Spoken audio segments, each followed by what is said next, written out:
বিশ্বনবী পাগলের মতো একবার হাউজে কাসারে যাবেন, একবার সিরাতে যাবেন, একবার পুলসিরাতের দিকে, একবার হাউজে কাউসারের দিকে পাগলের মতো দৌড়াতে থাকবেন।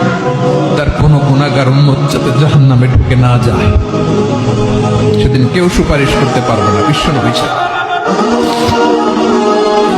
এজন্য 5 নম্বর আল্লাহ বললেন, মান যাল্লাযী ইয়াশফাউ ইনদাহু ইল্লা বিইযনিহি।